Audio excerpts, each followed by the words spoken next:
Eremos is more than a name. It's a way of life. It's our sanctuary, our escape from the noise, and our connection to the deeper meaning of our lives.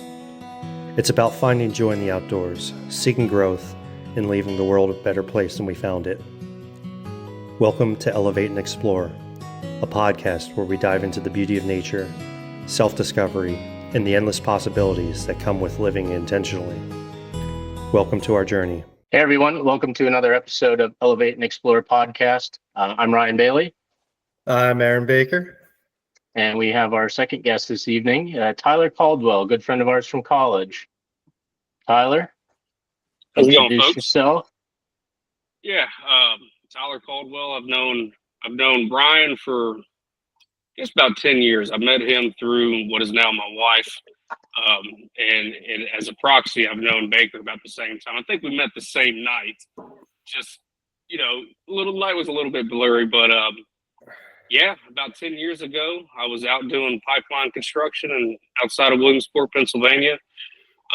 Met what's now my old lady, and through some other folks that we worked with that you guys knew from college, and was able to connect with y'all and was up there for a handful of months, and then that job ended and went on the road, and it's been off and on. It's been spotty over the last decade, but it's been a pleasure being able to stay in touch. Me and you've gotten to go do a handful of fun things. We talked about doing other stuff, planning hunting trips and the like. And I know this past year I was trying to get out there, and you guys did the offshore trip, and it just didn't work out. And I regret that, because those are that's one of those make a memory sort of things. But yeah, it's been. I'm glad to be here. I'm excited for catching up and a good bit of conversation with you folks. Absolutely. That fishing trip definitely was a blast. We got together with a group of guys, just that same, mentality of personal growth and development, business. And, that fishing trip was great to get around people. Two of the people had their own business. Three of the people had their own business. And then Aaron and I, worked as part of building others in construction. But just to get together, go fish, have a great time. We were beautiful campground down in South Carolina. The campground could not have been better to pull an RV into and just chill. And your pipeline camping vibes of you have to live in a fifth wheel. It is so much different than going and hanging out with a good group of guys and not just walking into the camper door, kicking your boots off and trying to relax after a hard day. So we'll definitely have to do that again. I'll tell you about that a little bit. So that was a new experience, right? Whenever I got out, and when I left Texas and I got out on the road working with a buddy of mine that I went to high school with, working a welding shop with shortly after high school, the whole not man camp, but the camper mentality being there, that was new. And I got to tell you, I miss it. When we were out, I was just in Texas this past week with some other good friends of mine. And the one guy toted his trailer out from East Texas, and we're sitting there, and it just brought me back. And I enjoyed the camaraderie of it. Everyone staying on the job site, stay at the same campground.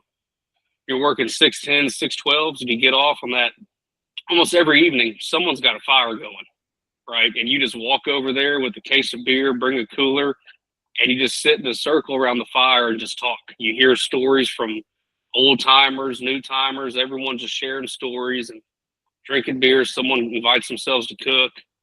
And you do that every single day except Sunday, unless you're working 12. Sundays are like the laundry day. Your laundry, grocery shopping, you're knocking all that out. But I miss it a lot.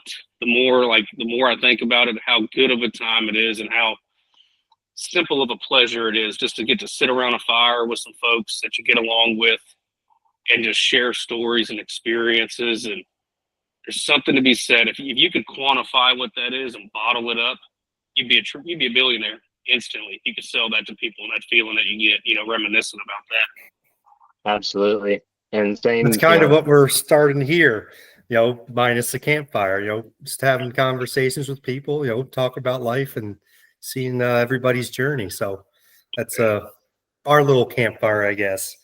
And you'll have to put a campfire emoji in the middle of the screen. So once we all get split screen and we can have all our faces on the same video, we'll share a fire together. But yeah, to your point about, staying in a camper, I kind of got new to it myself when I moved to Kansas. I had a nice house, and I had a backyard, and it was always nice to have a fire, and you cook for people to come over and play yard games. But I was never much of a yard game guy.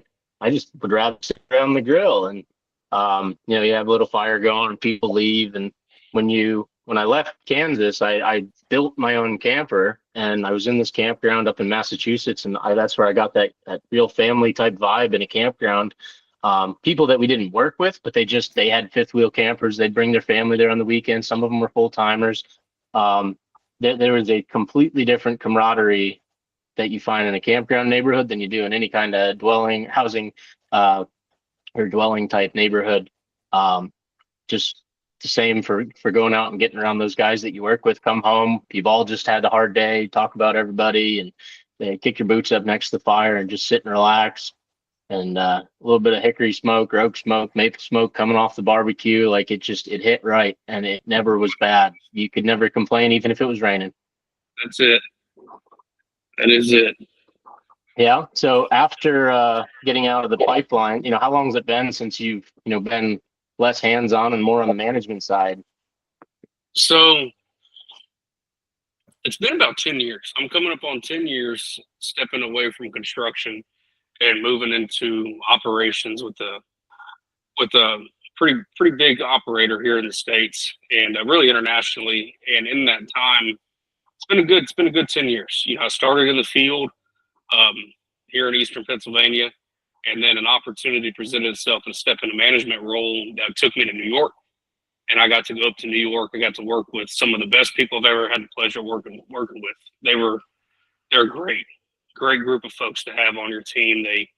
They understood it. They were self-starting, hardworking. They absolute pleasure. To this day, any dialogue around them, I have a hard time checking my bias because I enjoyed working with them as opposed to them working for me. That mentality was just different.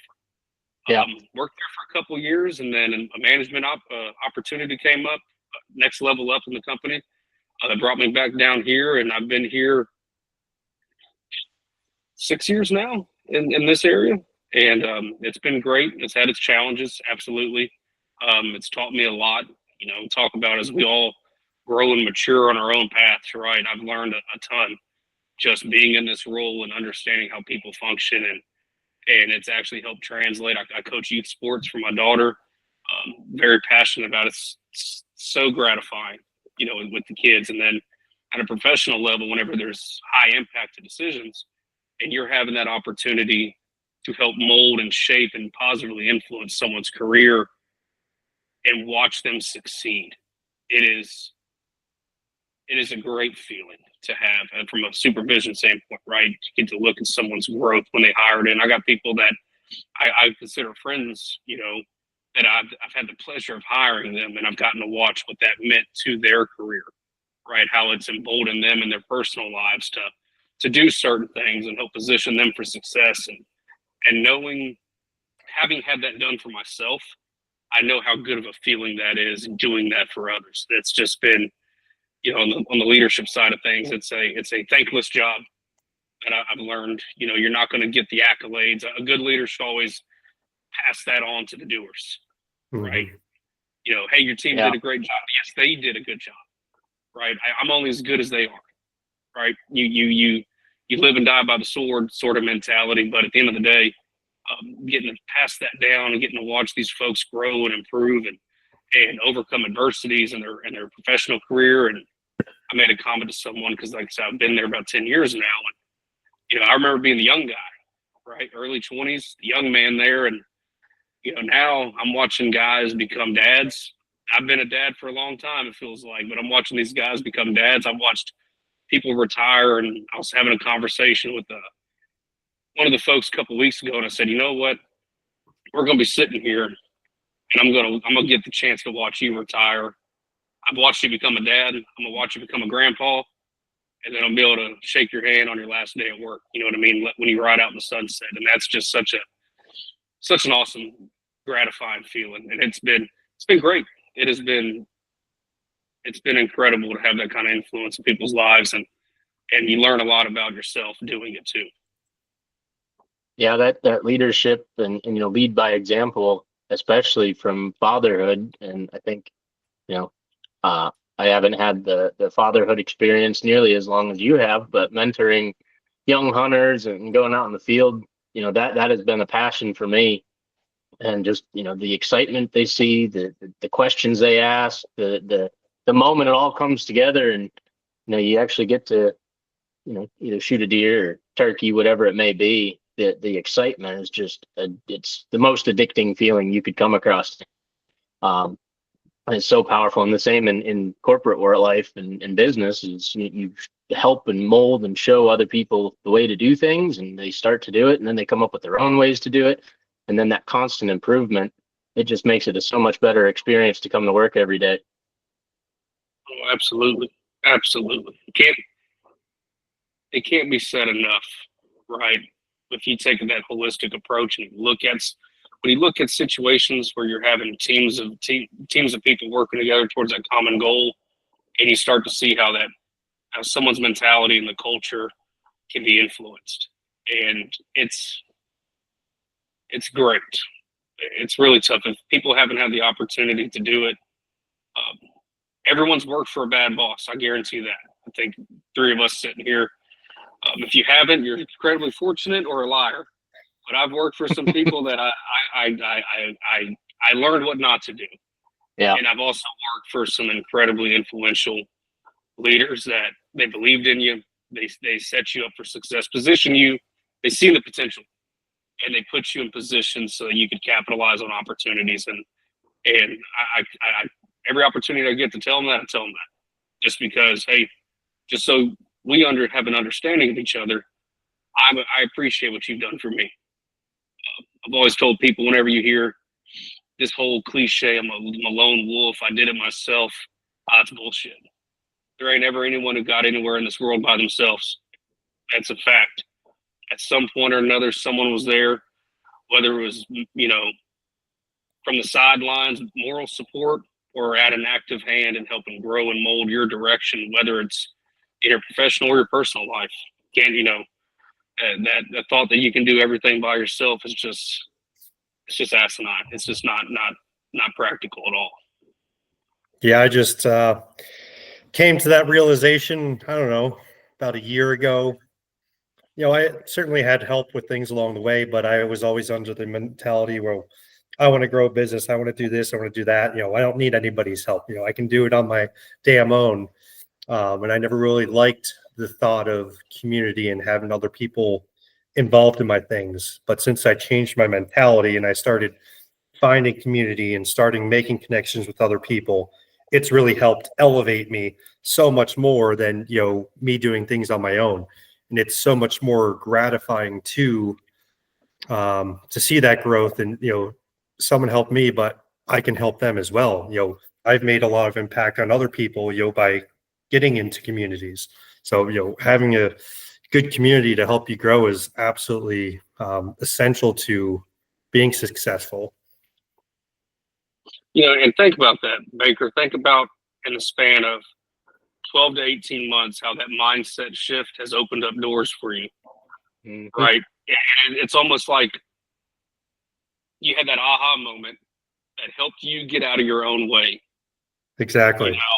And having that self-awareness to look back on it and be like, hey, what in the same hell was I doing? Why didn't I do this sooner? Right. Because even a conversation with someone, hell, you could be at the bake shop, at the diner, just a simple conversation could pick something up and put it in that old memory bank, and then down the road, you're like, maybe that old timer's on to something, or maybe that young lady, maybe she just talked about that day. Mm-hmm. And it's incredible when we get out of our own way, what you can do, because I think that's a huge cultural and it's just really a challenge in society, is how much we as individuals have a tendency to put our own damn foot in our mouth, and you can always find an excuse or a reason why you can't do something instead of finding the reason why you can't. Yes, removing barriers in your mind that keep you from doing things. And I know part of it for me was, part of it was selfishness. I didn't want to share things with other people, and I just had this. I don't know what the heck the mentality was, or where it came from, but that's just how I always was, and I was just never really self-aware of it. So becoming self-aware was, huge for me. We talked about it for. Go ahead. Go ahead. I was gonna say, we were just talking about that before we started. Self-awareness is, that's one of those levels of emotional intelligence, and it's that shit's tough to learn, and it's even harder to understand. I told someone, I think it was yesterday, might have been, it's here this week, it was recently. I said, we all like to believe we want to know the truth, but no one knows the truth better than the man in the mirror, right? You know where your shortcomings are. Every single one of us, every morning, getting ready, they know when you're not putting out 100%. You know when you're slacking on one aspect of your life, or you need to be doing something better. No one is more honest than yourself. And you talk about that self-awareness. That is a tough damn pill to swallow. And when you start holding yourself accountable, and it's challenging. Listen, emotional intelligence and understanding that, man, does help people out a whole lot, I think, because it's a ever evolving. You're constantly learning and adapting to it. Yeah, that's a great topic too. Is we just talked about it last week for an hour about manifesting and getting yourself in the right mindset and thinking that you can do more. And then I think the week before that we talked about that accountability piece of look yourself in the mirror and be honest, because if you can smile at yourself in the mirror and everything's great, that is awesome. But if you look yourself in the mirror, you're going to start telling yourself that I don't like this, I don't like that, I need to fix this. And now it's like, well, you put yourself in this depressive state of you got all these things wrong with you. You're so messed up. You can't accomplish anything.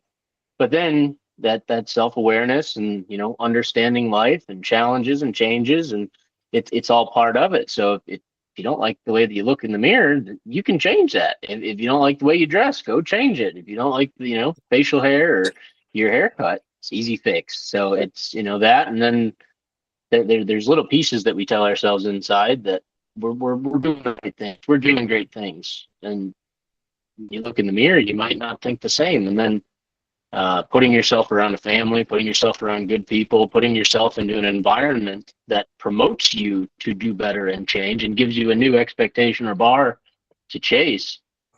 That's the power of community. That's where our camaraderie is brotherhood. Are the friends that we choose, the people we want to hang out with, that all makes an impact, and our environment is everything. Oh yeah, when you talk about you talk about the whole brotherhood aspect, and man, I know a lot of people when I was younger, right? And I have a very small window of people that I communicate to regularly. Regularly, I ain't got to scroll far in my text messages before it starts hitting me with dates. You know what I mean? It is a time stamp in the calendar. When's the last time you talked with them? And sometimes it's not out of purpose. It's not on purpose, right? It's just life gets busy. I got a busy life. Everyone's got stuff going on as everyone's blazing their own trail.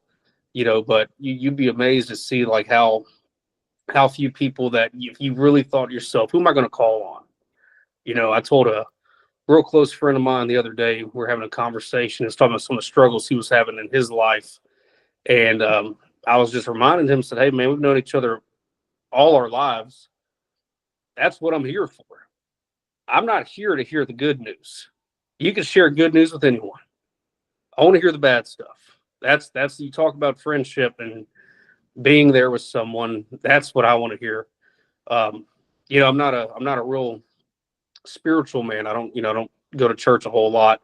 But there is a verse in Ecclesiastes chapter 4, verse 9 and 10. And it talks about the one who walks alone doesn't have no one to pick him up when he falls, is essentially what it boils down to. And it's really good. It's powerful because it kind of goes back to what I was talking about earlier. Is you can't accomplish nothing on your own. You get stuff done, but you're not going to be in a real position to execute by yourself. And that whole brotherhood side of things, it's like, you know what, man, I'll take half a dozen good people that I know I can count on, and they can count on me, over 50 that you consider associates, acquaintances. Nothing against them. There's just not a bond there that they call, I'll haul. You know what I mean? And it's Yeah, tough. and It's tough to cultivate that too. it's you go through that list of how long it's been since you talked to somebody.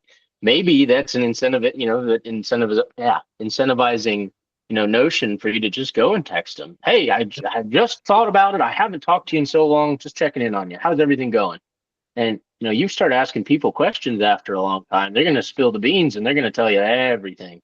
Oh And yeah. depending on what level that person is, if they're in a position where they've kind of always been down and grim and in the grudge, that's great. I'm still here for you, but I can't have that every single day. If you tell me every single day you're miserable, I know I've done that to people. I think I've probably called Aaron a few times, told him how bummed out I was and how miserable things have been. And, he never shied away from me. He never said, oh, it sucks, go deal with it. He was always very supportive of that. So that finding out who your friends are, wasn't that a Tracy Lawrence song? Oh yeah, you damn right it was. Yeah. So that, Yeah, there's some people that you stay in constant contact with, and there's, some people that you just are there for every once in a while, and that's okay. That's all part of life. You can't always constantly be in contact with everyone, but having that core group of people that you're consistently communicate with, I think that's super important. yeah. And I think even, just first thing in the morning on Christmas, I think I sent out a bunch. Tyler, I may have sent one to you that morning too. I think I just went through and I just copy and paste Merry Christmas, because I knew there was a handful of people that I hadn't touched base with, and I was just going to do that. And I probably didn't get everybody, and I'll do better next time. But and you never know who comes out of the woodwork. Somebody, hey Tyler, I see what you've done. I see all the great things you're doing. I just wanted to pick your brain on some things. So now that whole act of leadership comes back to us, and we get to share that experience. And again, I think we find a lot of purpose in the podcast doing that. I think it goes without saying, every single time we talk, we hit on an old memory or an old way of doing something, or that cloudy night we met. Yep. Could you even picture that cloudy night looking back on it? Like, I have no recollection of it. There was so much, hops in there, but I remember it quite well, actually. All right. Well, you're probably in better shape than most of us were, but because I drove there, and I had to drive my ass back to the campground, and I remember it. No, I was actually staying. I got out of the campground for a little bit, and I was actually staying. There was a cleaners there in Williamsport, and the lady had an apartment for rent above the cleaners. And actually, I was staying. Sorry, damn cat. I was staying there, so I couldn't really drink a whole lot. Enough to not be like the guy in the corner drinking a damn bottle of water everyone's looking at silly. But I remember it quite well. That was a good time.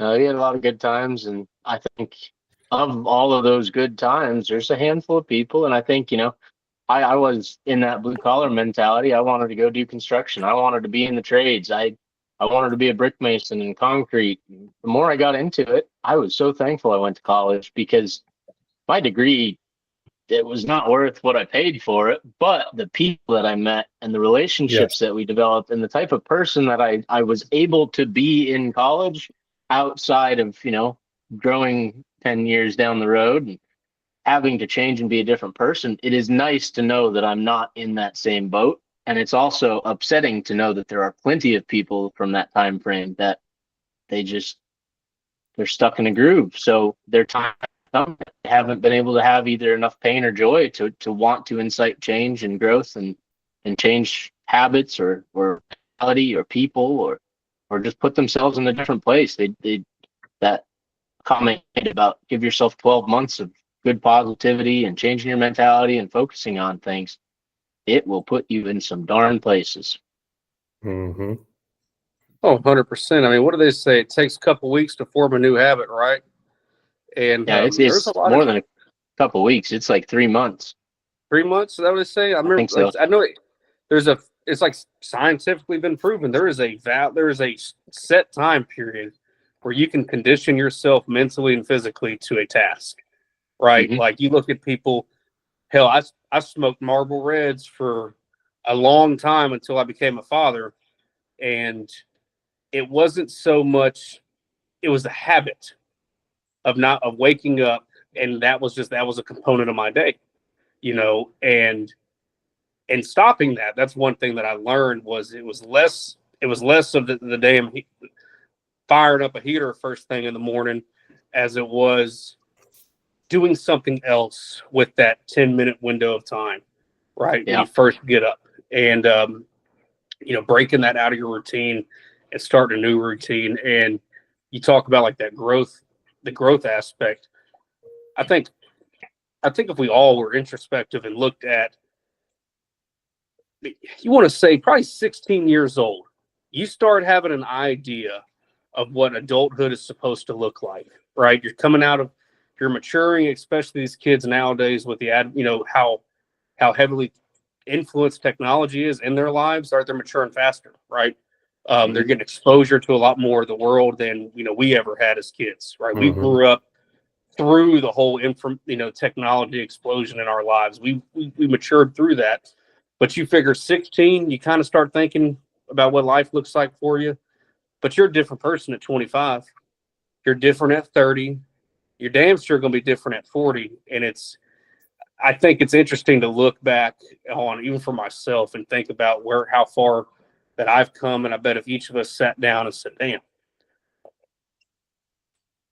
I couldn't imagine my life would be like this if you asked me 15, 20 years ago, right? There's Nope. just not a way. I share stuff with my wife. I tell people from back home, like, up here, it's a beautiful home. It's the nicest, nicer than any house I ever thought I would have, right? And I grew up, very.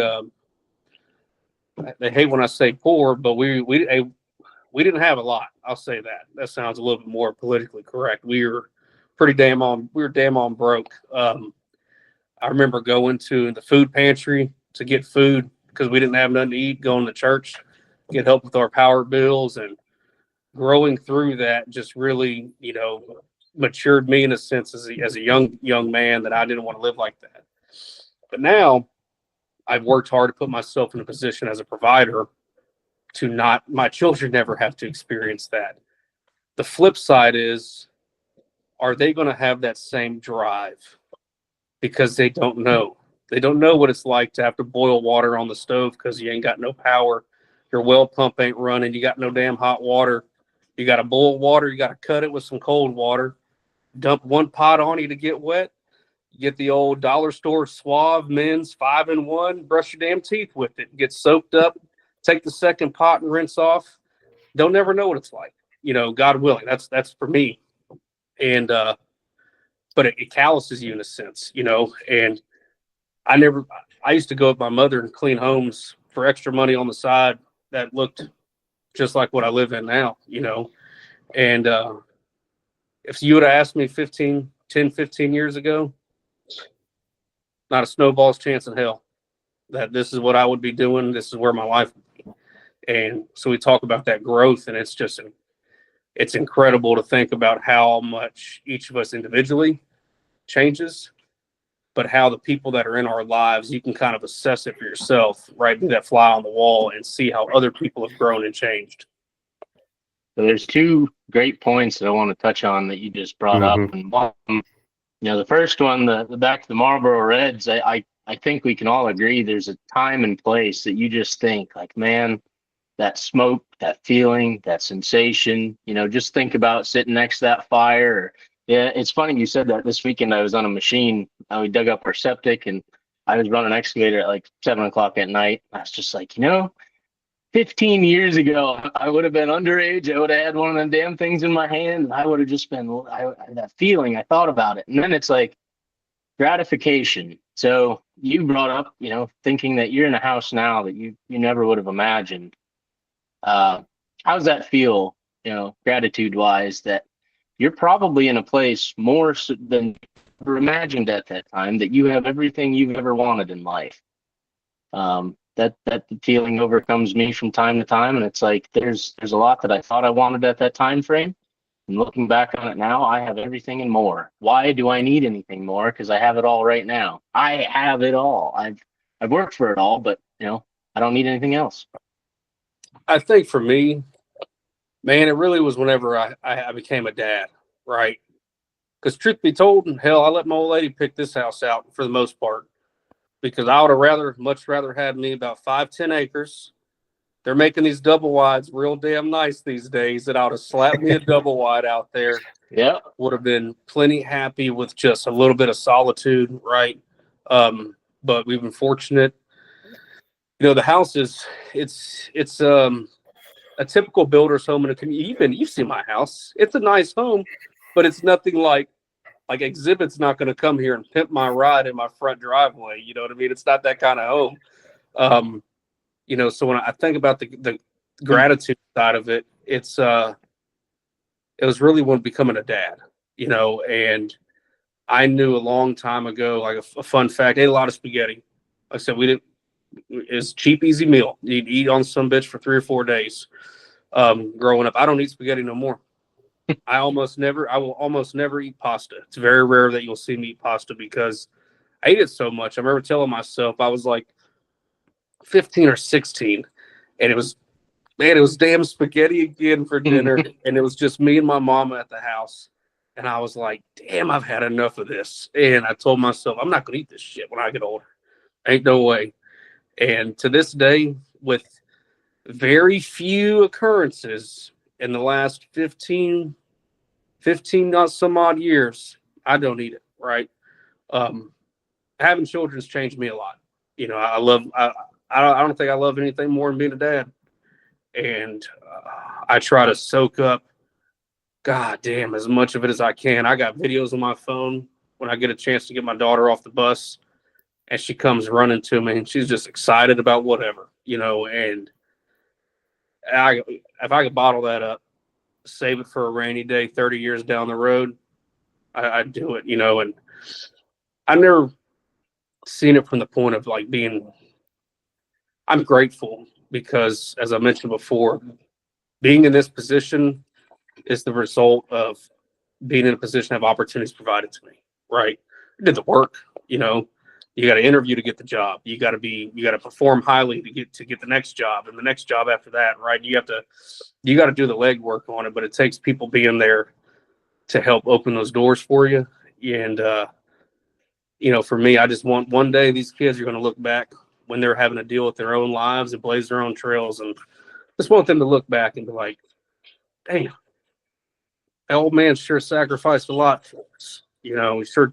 He tried to do his best, try to be a good dad, try to be a good father, a good husband, a good provider. We've been talking about that way, what makes a man, and everyone's got a different perspective on it. And for me, I take so much pride in being a dad. I think if I was to die tomorrow, that's what I want on my tombstone is, damn it, he tried to be a good dad. I read to these kids. I make them breakfast. I try to share so much of my life with them and enjoy that time. And I think it's just, for me, that's it, man. That's the good stuff in life that I think some people never get to fully experience and teaches their own. But and it's like chasing that first high, right? That first thrill, that first adrenaline rush, whatever. You never get that feeling back. And to me, that's what it is, So I'm grateful to have been able to do all this, to be where I'm at now. As far less material things. I give rat's ass about this house. Some bitches insured for like a couple $100,000 more, you know what I mean? If we had the dogs and the animals out here and we were all the way on vacation and something happened to it, I wouldn't care so much because an insurance company be cutting me a hell of a check. What matters, I got my kids, and my family and, everyone together and have the old lady and the dog barking in the car. And that's the good stuff. It sure is. Yeah. It's not the house that makes the home. That's it.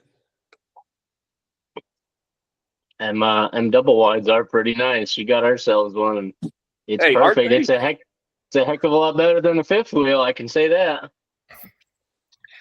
Hey, they're the best, man. I sit here and I think about like with the inflated market, right? Housing market and everything. I'm like, damn. I sure would like to not have to worry about coming up these damn stairs with furniture or anything else, and it'd be real sweet just to have that old double wide with a nice, end-to-end porch on the front end, and you walk out in your front yard and you can just take a leak right off the porch. Ain't got to worry about your neighbor getting the mail across the street. Them damn kids riding their bikes up and down the road. They'd be leaving candy wrappers in my yard. There's a Coke can that was in there after it snowed. I don't know who the hell was drinking Coke. Wasn't me, but there was a Coke can when that snow thawed. One of these damn kids playing snowball fight left it in my damn yard, I guess. But yeah, double wide and 510 acres. Perfect. So Tyler, so you talk about, you didn't come from much. You had a little bit of a underprivileged growing up, I guess you could say. And I know there's a lot of people who, come up that way and, they just stay the same, they perpetuate that through their life. Their kids grow up the same, their kids, and same thing just goes over and over. What do you think it was that made you get out of that cycle? What was the driving force behind that, you think? Spaghetti. So, yeah, I was going to say that, yeah. That's part of it.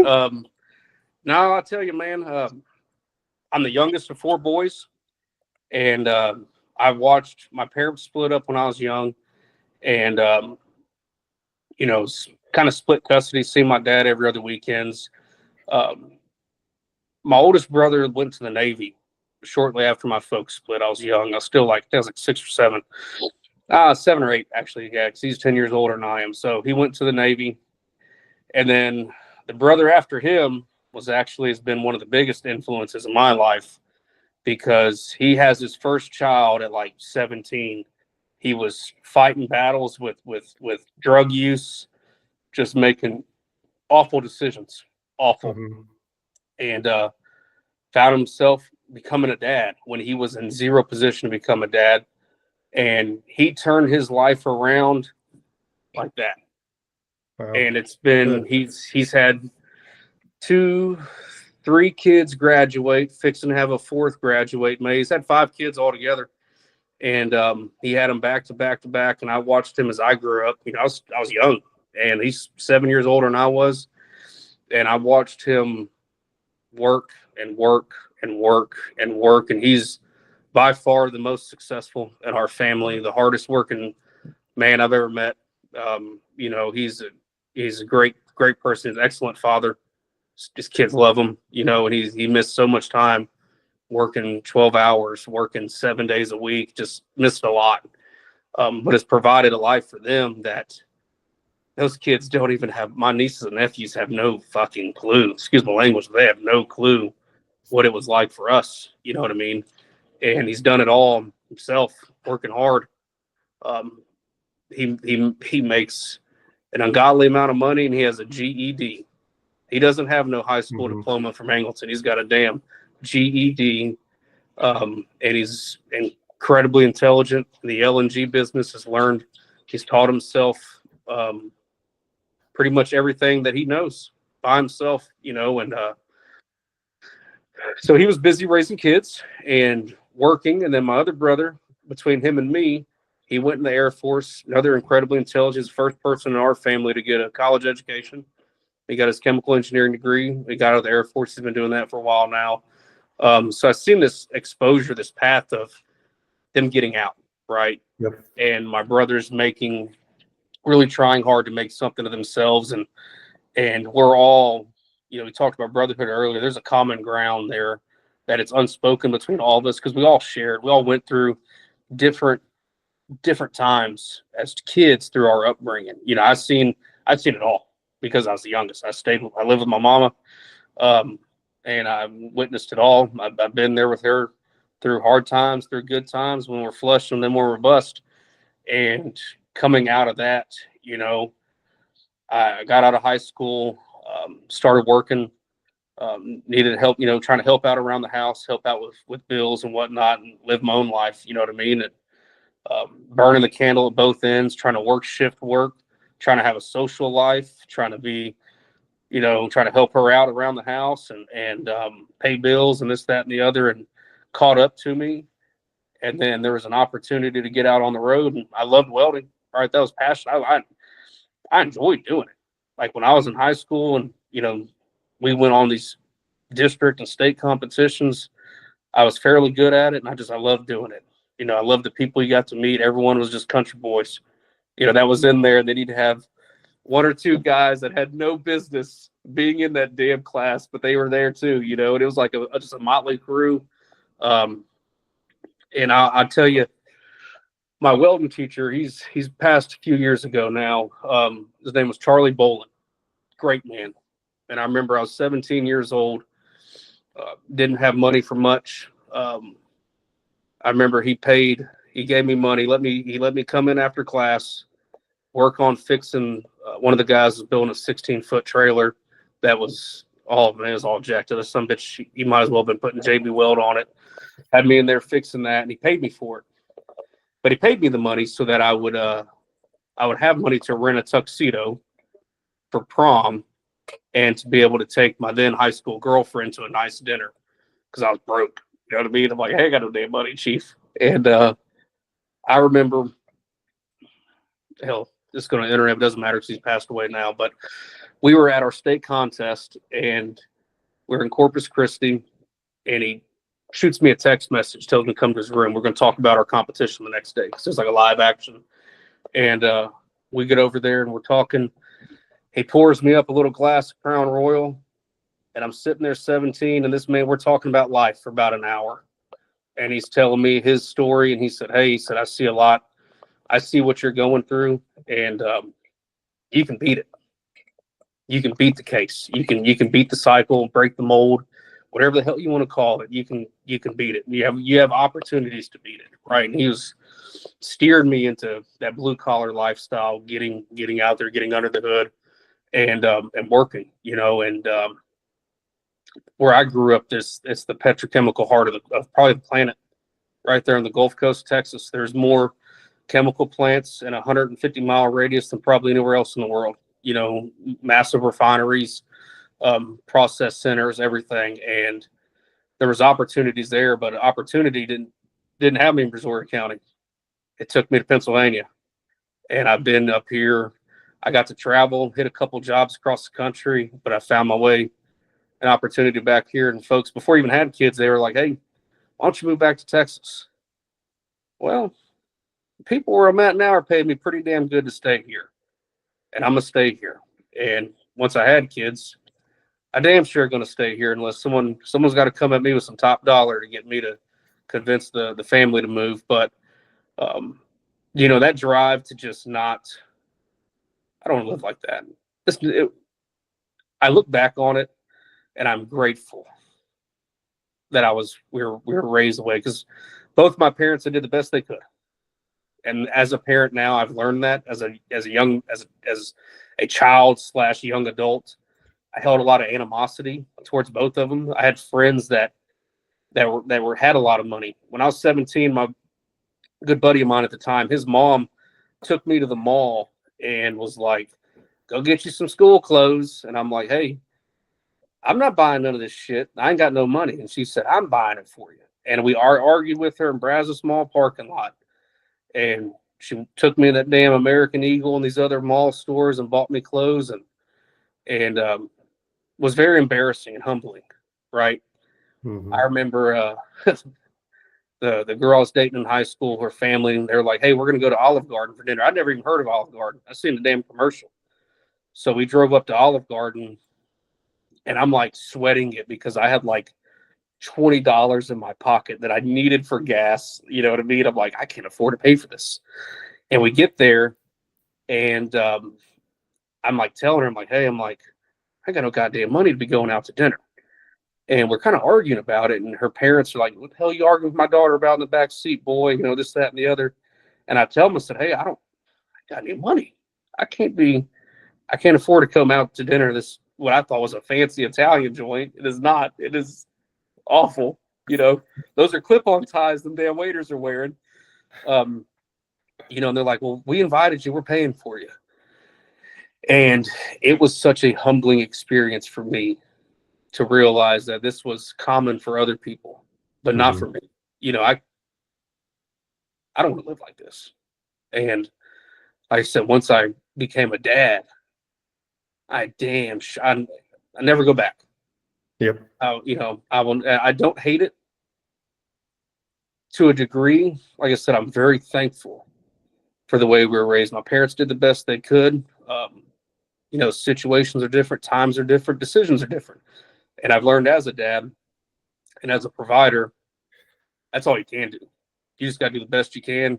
It may not be up to anyone else's standards, but as long as you know, hey, I'm doing what I can do, that's all anyone can ask of you, and so long-winded, Baker, but that's what it was. You live like that long enough, you take enough of them poor man showers, you damn eating expired food that people donated to the damn food pantry and wearing hand-me-downs, and your damn drawers got holes in the damn ass cheeks of them from 3 years ago, and they're still fighting on the waistband, and it calluses you a little bit.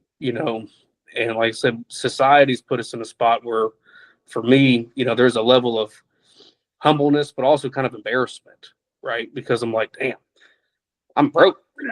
We're pretty goddamn broke over here, and I had friends that were not broke, and it was never just so much to say, hey, I want to step out of this class of citizen that I was, but it was just I don't want to live like that.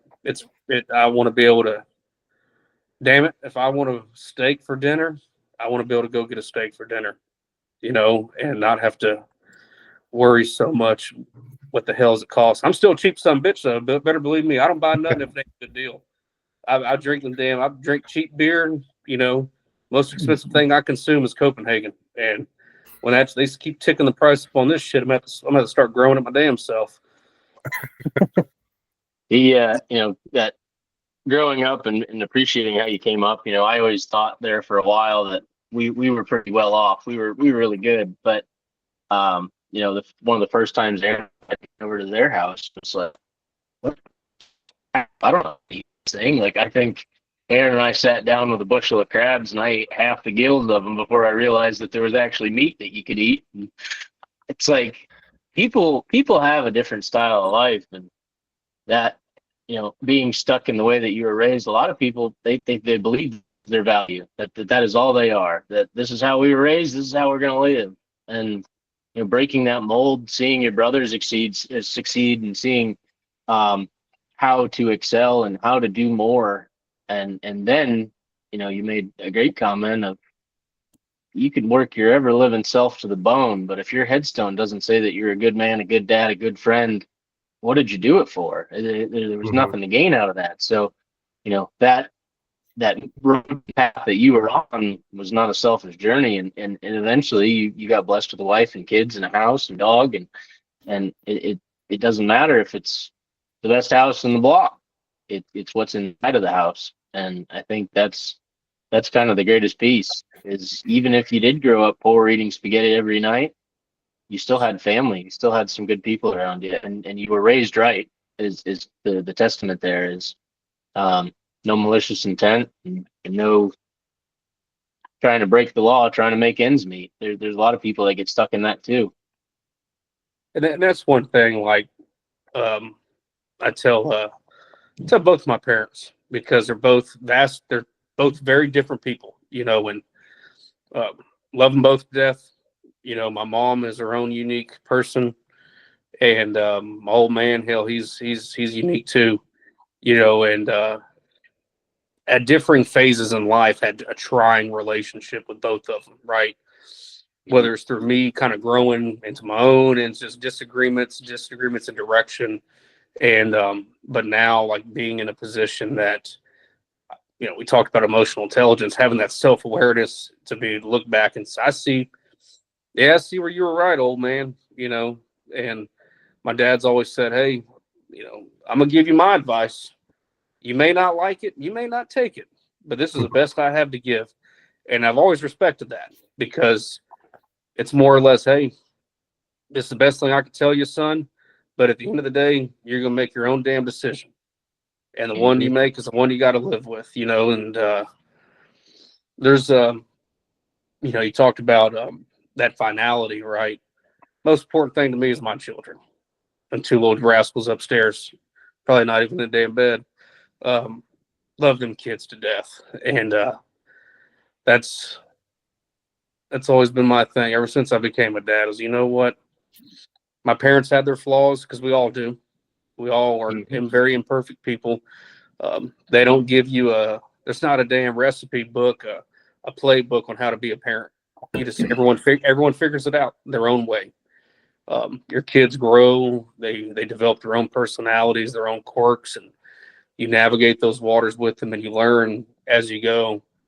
Every year my daughter gets older, I learn more and more about what it is to be a dad of a girl. You know what I mean? And my boy and him getting older, and you just keep in this revolving door of having to kind of relearn a new kid as they get older. And sitting here the other night with my son and showing him old pictures whenever Harley was young. And I was getting a little emotional, to be honest with you, because I had little videos of her when she was 1, 2, 3 years old. And I was just, she's my little girl.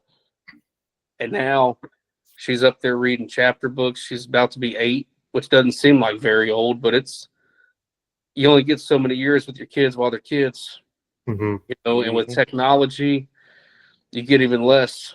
And I sit there and I tell you, I soak it up. Every weekend, I tell you, we have a camp out night here in the living room. Me and her, she'll play a game on the Xbox for a while, and I'll put Meat Eater on TV, and we'll sit there and we'll watch old Meat Eater episodes, and she just loves it to death. She's like, damn, I want to go hunt some grizzly bears. And I'm like, not me, honey. Because I don't know who the hell you're going to go with, but I'm not doing that. I said, we go hunt something else. And, but to her, it's just staying up at night. And to me, it's like, this is going to be a core memory for you one day. You're going to be an adult and you're going to look back and be like, damn, I ain't letting my damn kids stay up with me. They're going to bed. But my old man stayed up with me, And it means a lot. It really does. The Meat Eater episodes and hunting. So it's how long have you been trying to figure out the deer hunting up there? It's not something that you came by first nature, right? No. So, like I said, I didn't get a lot of exposure to hunting as a kid. My first time I ever went hunting was with my cousin and my other cousin. I was 12, 13, and we were at a family reunion in Corpus, and my cousin Mikey and my cousin Josh took me down to Falfurrias, Texas, and we went hog hunting with dogs and knives. I got it on VHS in Texas at my mom's house, the whole experience. And, I think for a first time hunt, it was such just an incredible core memory that I have now of running through the pitch dark, little green cap lights on your hat, running through cactus, mesquite branches, getting cut up. You hear the pig squealing, and if you never done it, it's a very, today's day and age, people would say it might be cruel. I think it is as up close and personal. You want to feel what it feels like at the animalistic level. That's it. Because when you drive your knee into the shoulder of a pig and you run that 10-inch blade through the intercostal between the ribs, and you can feel and hear the life you're taking, it gives you a whole nother respect for the sustenance that it's going to provide. It was an incredible experience. I remember core memory. I could tell you the sound. I could write it down and describe it to you. It was awesome. I took my brother quite a few years ago. He had shot a deer too, and a couple turkeys, and he said, "This is nothing like deer hunting." He's like, "These pigs are wild." He's like, "This is unreal." And I got a couple trips, but lean meat wise, those little 35 to 50-pound pigs are perfect for the smoker. Oh, they're great eating. That's the smaller they are, the better they are. Yeah, them big. Oh yeah, them big heavy stinky bastards, man. They're gnarly tasting. They're no good. yeah, They're hard to get good for sausage. They are not very good at all. yeah. But They're pretty, and they have an odor to them too. I don't think there's enough seasoning that you could overpower that with. you could soak them in buttermilk. You can do all kinds of shit. You still know you're eating a tough old bastard every time you, Oh you yeah. try to bite into it. I'll tell you, did quite a bit of duck hunting. Yeah, Okay. no, I've tried to get out there in these state game lands near the house quite a bit. I don't get out as near as much as I'd like to.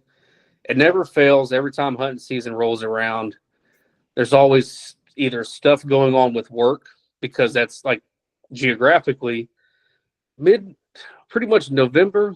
It's kind of a crapshoot. We're trying to close out projects. We're trying to get a lot of administrative functions, operational stuff squared away at work, that it's really tough to be like, hey, I'm gonna take a week off and go in the woods. Because the reality is, if you ain't spending time in the woods, your opportunities are just limited, Mm-hmm. And so it's tough to find that time. And then here lately, my little girl's been like, hey, I want to go. And she, from a kid's side of things, she's just like, I just want to eat meat. Like, we were eating camel meat the other week. I bought. We're eating all. She just wants to eat. In her mind, she just wants to eat some wild ass meat. And I'm like, all right, honey, we'll do it. And I got a buddy in New York. Maybe this year, maybe next year. Depends on her maturity. If I feel like she's ready for it, to get her up there. He's got a piece of property.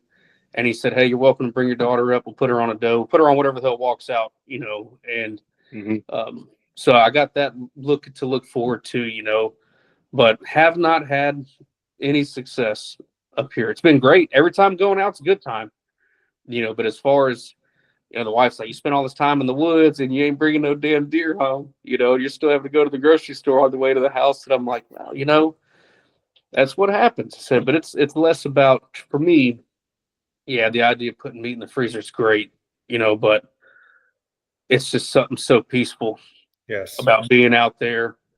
It's cold. You got the wind whipping up the backside, and you just hear the forest come alive.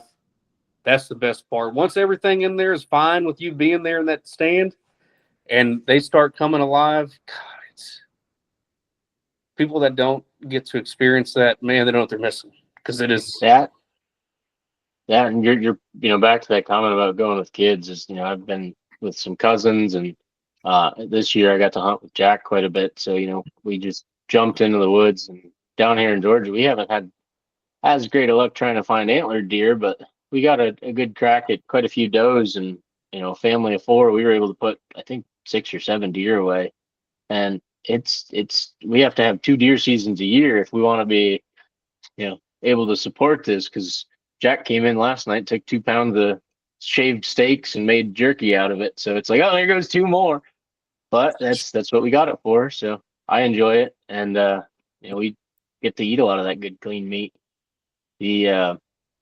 The pigs, I've been trying to find some wild pigs down here, either here or Florida. We'll have to get together and put something together. And even if you can get down to Texas, I'd even go down there, because that is a blast.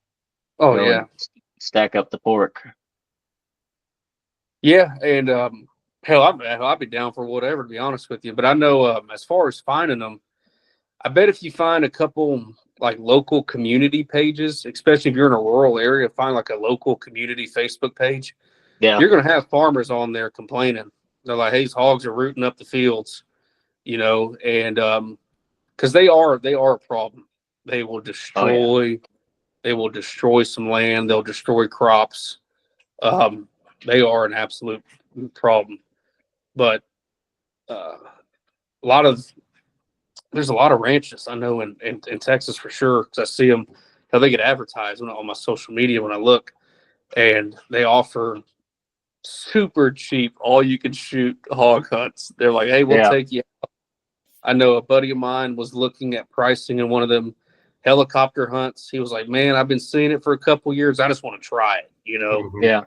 And And I said, "Hey, if you got the disposable income, do it. Why the hell not? You know." But yeah, because you could kill a mountain of them. Oh yeah. And this old man up here, actually in Maryland, he retired from us a couple years ago.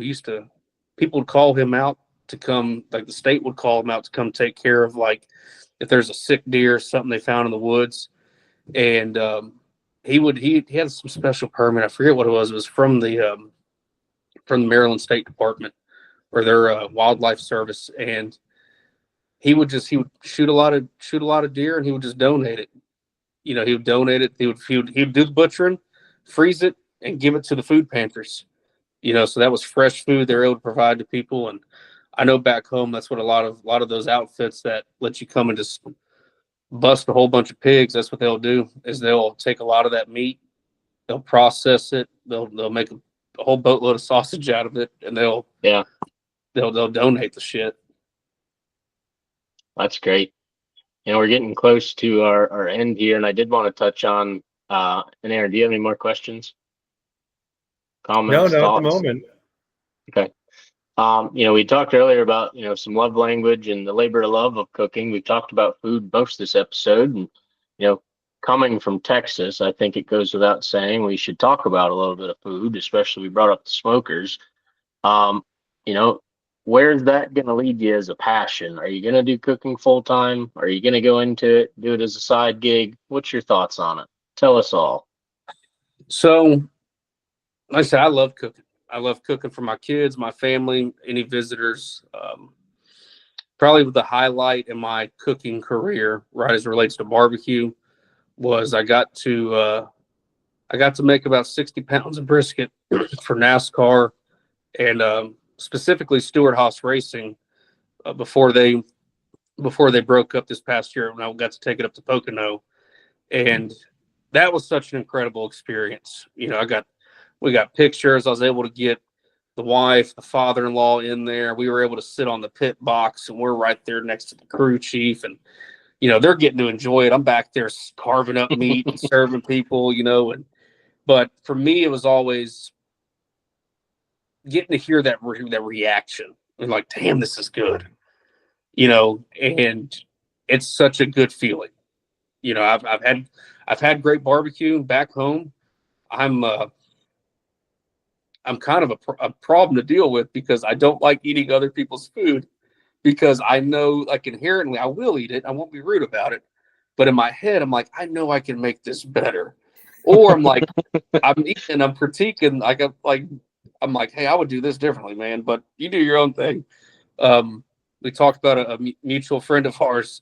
He's got an area there or an idea, I should say, down in the oceans, not Ocean City, but the South Jersey Shore, looking at getting some briskets, barbecue going out there, and doing that thing. And you should be in bed, sweetie. Sorry, little one ain't in bed yet. And going down there and possibly doing that, I would love to. I love cooking for people. I think that would be great news. Like, hey, the barbecue down here sucks. Like, well, no kidding, it's New Jersey. Hey, anyone, there ain't never been, what I mean? When people think about anything good coming out of New Jersey, the list ain't very long. And furthermore, damn sure ain't barbecue on it, Yeah, I've never seen them on a barbecue list. You got that going for you. So Pork roll. That's about it. Pork roll. That's about it, That's for breakfast, though. Well, I guess breakfast, lunch, and dinner if you need it. Yeah. And so it's a good idea. Actually, here I have one buddy of mine. Pretty much every year, one of his kids, he reaches out and he says, hey, will you do some barbecue for me for their birthday party? And I keep kicking around like, man, should I make some business cards? Should I do something and do like some catering, right? Because you can, like, I've done the numbers in my head where I can make it profitable. And go take it to your mother. I can make it. Sorry, guys. I can make it profitable and make it make sense and not be at a ridiculous price point. Because if you go to Texas, you go to Austin, Texas, let me tell you, you're going to pay $35 to $40 a pound for brisket, and it's not worth $40 a pound. It's not. If you've never seen the pound of brisket weighed out, it ain't much. I'll tell you Mm-hmm. now, it is not much. And I think because it's the last 10 years, it became such like a over accentuated product of that area that everyone down there that's doing barbecue feels like they can charge $35 to $40 a pound to make brisket. Is it a science? Sure. Is it a challenge? Can be. There's a lot of factors. A lot of things have to be right. But it's not that damn hard to make good barbecue. And I don't think anyone should be charging somebody $40 damn dollars for a pound of meat. That's just me. So I'm sitting here thinking, well, you know what? I do a couple weddings. I'd love to cook for people's weddings. I'd be out there with the grill. I'll do it all. You tell me what you want. I'll Mm-hmm. feed 100 damn people. So for me, it's something I am passionate about. I love doing it. I think there's nothing better than getting to feed folks and getting to hear a quiet table because everyone's eating and everyone's enjoying it. You guys ask anyone that's around me, they all know. They're like, "Hey, this son of a gun, I love cooking." Like I said, we all get together. I've had it. It's good. Yeah, and it's if I could make a living doing it, I probably would because I feel like I'd be certainly less stressed about things. And but then again, you start doing something like the old saying, "Do something you love, and you never work a day in your life." I feel like if you start working, doing what you love, man, you start stopping to love it so much because I now think it's controversial because sometimes it's like you really love to do something and you're good at doing it, then you should probably do it because Yeah.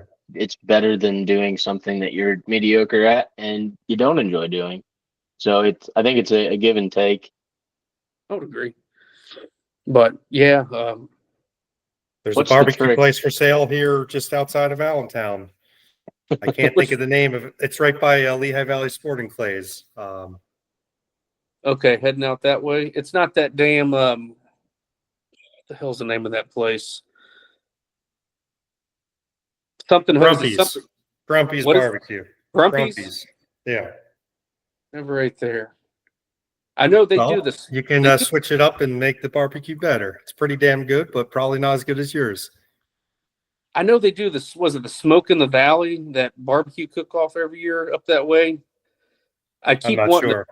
I keep thinking about putting into it, but I'll say this about like on that note, competition barbecue is no fun because you're competing against someone's palate, and that's the worst because you could have 5 judges, and some of them will think your bark's a little too peppery. Everyone will have a difference of opinion, and at the end of the day, to hell with it. I'm not trying to win no damn trophy. Mm-hmm. You want people to walk away thinking, "Damn, that was good." It ain't about being the best, but being pretty damn good because it's tough to be the best.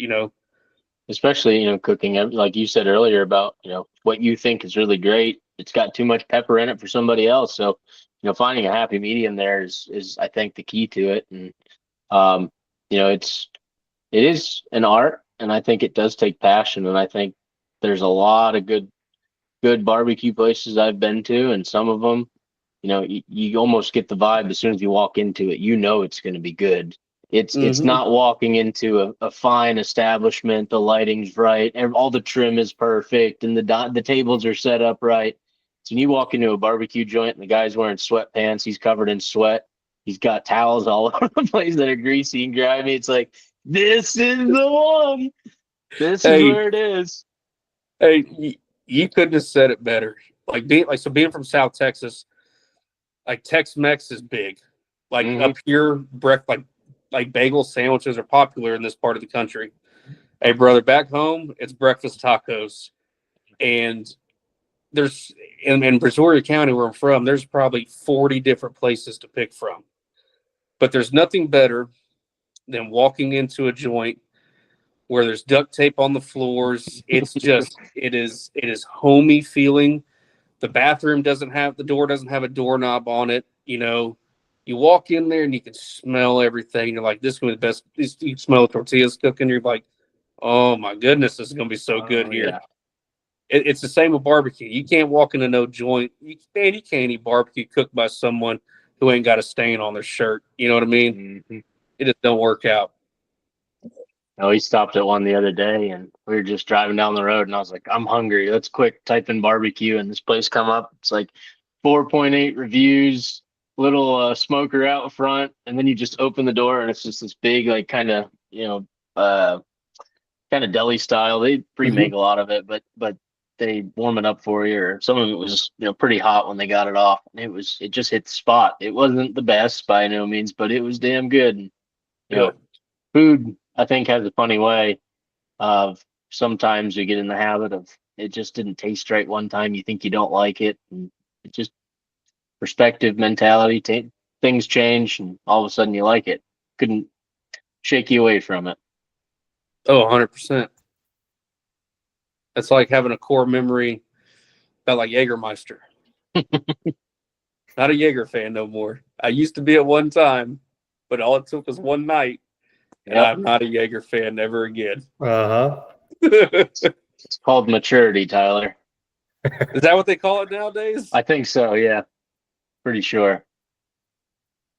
But there's going back to sitting around the fire and good drink and cold drink and some good people. I think that's what we all are after. And however we can make that happen a little bit more, we do need to talk about a trip coming up. I know some applications are open across the country, in some of the western states we can get into. Um, I'm pretty dead set. I think we're gonna have to do something. So Yeah, no, I got an alert from Go Hunt that Arizona closed today for, I think they either closed or they opened today for antelope and something else. I need to get in there and look and see. And it's just, man, it's tough. It's tough when you're looking that far out and trying to figure out what the hell is going to be the best fit. And then, doing the leg work and especially some of these draw units, you're thinking it could be a year, it could be 2 years. I think I was talking to you about it. Man, I think it'd be great. It'd be great just to get out there, oh, for sure. And get out there. On Yeah. that topic, there's tons of opportunities that, I think Aaron and I both, we've got some points that are building up. For years down the road, we'll plan that trip, but to get out and say, antelope, mule deer, elk, whatever, even a good whitetail hunt, there's tons and tons of over-the-counter opportunities. There's tons of like limited draw entries that you can put in for. There's a bunch of like second choice tags you can get in on. And as long as you say, yeah, I'm going to commit to it, that's a big thing. You push time out. It's hard to keep control of it, but stuff happens, life happens, it gets in the way, and sometimes you have to postpone a trip. I know it's happened to Aaron and I a couple times, and that is what it is. We certainly didn't miss out anything from it, and some things are more priority. But at the end of the day, sometimes you need to get that getaway, put it on the calendar, figure out where it is. I think if I could go and plan a trip with my mom and make it a success, anything's possible. And I don't mean that in a harsh way, but getting my mom out there, that was her first time doing anything like that, and we just committed to it. We drew the tags, couple minor hiccups, but man, we had a great time, and that bond hunting with my mom was like equal to going out and hunting with kids and seeing their face on some stuff. My mom climbing up this damn mountain, I think Aaron and I would have been huffing and puffing on. I had gotten in a lot better shape than the last time we went. My mom, she kept right up and she's like, look, I'm doing it. I was like, you're doing great. Let's keep going. Like, we just got out of the truck. The deer are over there. And she did it. She did it. And even the pack out, like I packed out the deer and she carried some stuff behind. It was a great, safe trip. I look forward to those things. Those are the core memories. There's no amount of time I'd say that, man, I really enjoyed sitting on the couch watching that hunting show. Unless it was ours, so maybe Yeah. TBD. Well, Yeah, I agree. 100%, man. That's awesome. You got to experience that with your mother too. That's the good stuff. oh, for sure. I wouldn't trade it. Especially, having a deer head to look at, and it's like that deer head meant something, and that was our deer, and there's a memory there that you can never replace. So, I had stuff stolen on that trip. And that was like that moment. That was my humbling experience. It's like my truck got broke into. It's materialistic. I don't have an octa. I didn't come here to worry about that stuff. I came here to spend time with my mom and shoot a deer regardless. And damn, that's what we did. So It's awesome, man. hmm I can't wait for you and Harley to get out. That'll be a great time for you guys. Oh, it's gonna be incredible. Mhm. And like I said, to her it'll be cool, but I think that's one of those deep burns that takes a while. It'll be some years before she looks back and says, "Damn, that was awesome." But for me, I'm gonna be enjoying every minute of it. You just think 30 years from now, she's going to be dragging you somewhere for a brown bear hunt. You're like, I never thought I'd be doing this, but you're going to do it. I'll tell you, I know we're getting close on time, probably past time, but I look at these kids now and I think about the last 15 years and then what 15 years has to come. And you want to talk about a sobering experience is looking at your child, watching how fast they've grown and thinking about where they're going to be in the next decade and then the decade after that. And you're going to be an old, middle-aged man doing the same shit 9 to 5 at work or whatever it is you're doing, coming home to a quiet home. And it's that quiet that I fear because it gets rowdy in this house. But I always have to, tell myself it ain't going to be like this for long. And I just enjoy it. I enjoy the chaos because they only get to be kids for so long and then they're adults. And then, hey, life sucks. Life don't pull no punches, and let them enjoy being kids. Man, this has been great. We've just been sitting here bullshitting. This has been a really good time. Yeah, if you got to edit some of the language out, I do apologize. Oh, you'll be all right. We try to keep it PG-13. So yeah, there's only one F-bomb. We're all right. My bad, fellas. No, you're good. No worries. I should have treated it as like a formal interview and I came in here with my suit and just had like my boxers on because you only got to see the top up and just been like, yeah. Good evening, gentlemen. No, then it wouldn't be real. This is all about fact. authenticity. So we appreciate your Nope. time and appreciate your insight and sharing your life with us. It was great. I learned a lot. No tuxedo shirt needed. Yeah. So it's always fun to see where life goes. That 30-year span, you might have 2 double wides on a house just to a place for the grandkids to stay. So damn, it would be nice. Well, yeah, life guys, is limitless. Yeah, that's true. Gentlemen, this has been great. It's been good seeing both of y'all, good talking with y'all. Sure we can do it again. I'm definitely down to start talking more seriously about planning a trip out somewhere west. The company gives me a lot of vacation. I got to use it. Yes. So split it in half. You give this to the wife and kids, and this is your time. And that's we'll use that time wisely. We'll make safe and smart decisions, and we'll go out and have a good time. Yeah, that'd be great. That'd be damn good. Absolutely. Well, Tyler, it was a pleasure. We'll be in touch and keep talking and plan that trip. And we cannot thank you enough for sitting here and having that BS time. That's it. Fellas, you guys be good. Stay safe. I'll talk to y'all soon. Thank you, All again. right, Tyler. Have a great one. Thank you. See you guys. Thank you much. Bye. Enjoy.